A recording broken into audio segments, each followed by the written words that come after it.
The problem in Kenya and the problem within the political class is mistrust.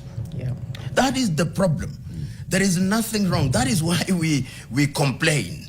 If whatever set of individuals you bring, people will complain about them, because in truth, individuals want to have appointed into the IEBC those whom they think they can manipulate. And if they don't think they can manipulate them, then they accuse them of all manner of ills. And my view is, let us go through the process and have these individuals subjected to scrutiny in parliament. The problem is that we also have a parliament that is subject to scrutiny. So you never know whether they are animated by the desire to look for good people, or they are animated by ethnicity and political convenience. And it is tragic in our country. The very fact that we doubt this process. Legal scholar and governance expert Professor Plo Lumumba has issued a stern warning about the deepening crisis in Kenya's electoral and governance system, urging citizens, especially the youth, to rise to the challenge of transforming the nation ahead of the 2027 general election. Speaking during the Fixing the Nation NTV, Lumumba outlined several systemic failures, including mistrust surrounding the Independent Electoral and Boundary Commission IEBC, unsuitable devolution, and self-service political elites. Lumumba emphasized that the greatest threat to the credibility of Kenyan electoral process is the perceived culture of mistrust. He noted that political leaders often push for the appointment of electoral commissioners who serve their interests rather than upholding democratic principles. This has led to recurring dispute over election results and weakened public confidence in the electoral body. In his address, Lumumba lamented the continued deterioration of governance in the country, likening Kenya's current state to a nation digging itself deeper into the hole. He argued that instead of correcting past mistakes, leaders have entrenched poor governance practice, fueling corruption, impunity, and ethnic polarization. The former anti-corruption chief was particularly critical on the political class, describing them as a large disinterested in the country's progress. He said that the country's current leaders lack the vision and patriotism once emboldened by Kenyan founding figures, resulting in stale development, growing inequality, and widespread disillusionment. Lumumba also called for a review of country's devolved governance structure, asserting that the existing 47 counties are financially unsustainable and have further entrenched ethnic division. He proposed a rationalized system that would reduce cost, promote national unity, and improve service delivery. Addressing the role of youth in the national transformation, Lumumba urged young Kenyans to reject political manipulation and embrace civic responsibility. He challenged them to organize, participate actively in governance progress or processes, and use their numbers to demand accountability and visionary leadership in 2027. The problem in Kenya and the problem within the political class is mistrust. Yeah. That is the problem. There is nothing wrong. That is why we complain. If whatever set of individuals you bring, people will complain about them, because in truth, individuals want to have appointed into the IEBC those whom they think they can manipulate. And if they don't think they can manipulate them, then they accuse them of all manner of ills. And my view is, let us go through the process and have these individuals subjected to scrutiny in parliament. The problem is that we also have a parliament that is subject to scrutiny. So you never know whether they are animated by the desire to look for good people, or they are animated by ethnicity and political convenience. And it is tragic in our country. The very fact that we doubt these processes, the very fact that we even print ballot papers outside of the country, is an indictment of who we are. And once again, and I say this ad nauseum, we have had a crop of politicians. They were in politics when I was at the university. I'm now past official retirement age. They are still telling me that they are the ones who bear the vision of the nation. Until this crop of politicians are consigned to the Museum of History alongside the spinning wheel, this country will not make the strides that it needs to make economically, politically, or otherwise. Because they are the ones who remind us we are Luos. They are the ones who remind us we are Luhyas, Mulembe Nation. They are the ones who remind us we are from the mountain. They are the ones who remind us we are Somalis. They are the ones who remind us we are Mijikenda. How can you build a nation in the 21st century where the primordial instincts of ethnicity are the things that govern decision making?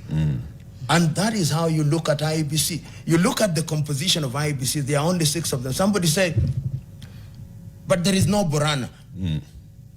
There is no Kamba. Now, do we do an IEBC where every tribe is represented? I want all of you to read Koigi Wawamwere's book, Toward Genocide in Kenya, the Curse of Negative Ethnicity.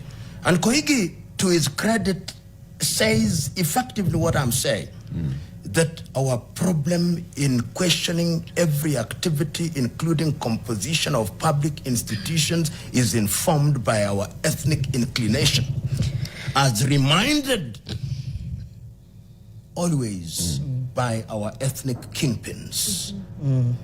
How do we save ourselves from that? Okay. Right. Sorry, I had to ask a question. Now, Yes. How do we save ourselves from that?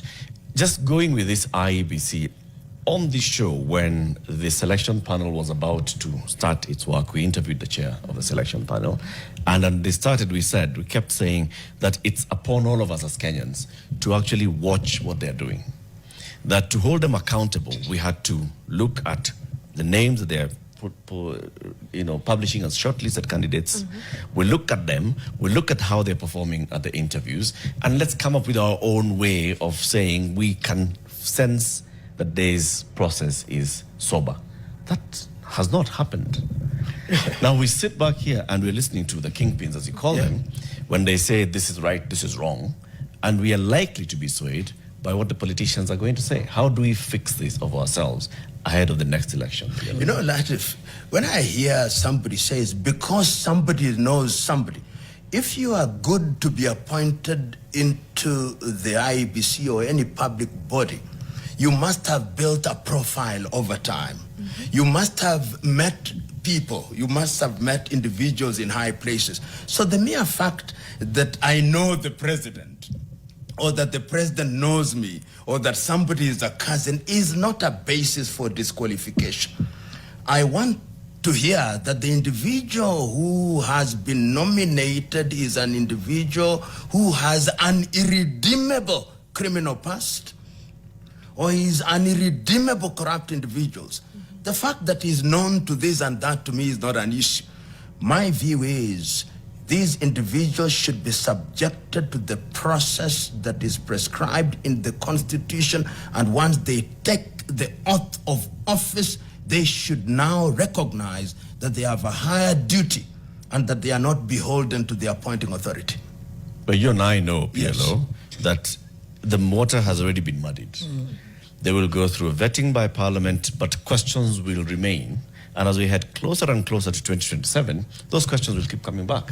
Of course. Louder. That, this person was picked by Ruto, and there was Raila involved, and so. He's from Turkana. The person who sits in Turkana as the deputy chief of staff in the presidency is a Turkana former governor. Those issues will come up. Latif, do we want the UN to manage our elections? Because what Kenyans, I hear Kenyans saying, that we have lost faith in ourselves completely. That we now want our elections to be managed either by the OAU or the East African Community or the UN. That is effectively what we are saying, that we have lost faith in anybody who is Kenyan, and we want the international community to conduct elections for us. If that is what we want, then let us say it. Because whichever set of individuals you appoint, there will be an argument one way or the other. Yeah. So let us make the decision. You politicians who are there, let us today, if we Kenyans are saying, particularly you, the political class, you are saying that we have no faith in ourselves, let us ask the UN to conduct elections on behalf of Kenyans so that we don't complain. Because at this rate, there'll be nobody capable of being appointed. And I don't want to see any good Kenyan who has the capacity to serve being denied an opportunity because he's the relative of a person who knows the president, who knows somebody. That cannot be the criteria for shutting people out of public office. So is the alternative to just agitate for change? To Latif's point, it's how do we save ourselves? And you're saying we can't afford to say, this is just a gone case, we're going to leave people to figure this out. You're saying that it's up to us to push for what we need? Absolutely. And you are doing it here. You don't take for granted and what is being done through various media. We are awakening the spirit of the nation, that we cannot allow the politician who themselves are players to determine who the referee is going to be. And in any event, if you look at our constitution so very keenly, you will discover that the result of any election is determined at the polling station.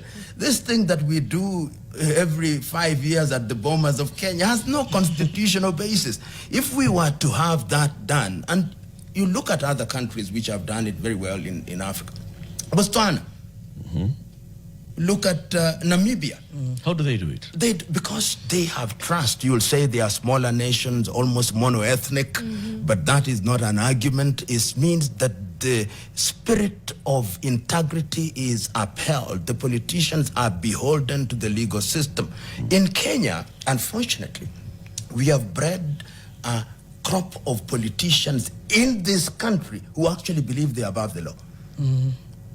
They believe you cannot arrest them, you cannot question them, because if you dare, their entire communities will come and make the country ungovernable. It is unfortunate that we have allowed ourselves to create such a crop of politicians who think, as I've said before, larger than life, almost as large as death. Do you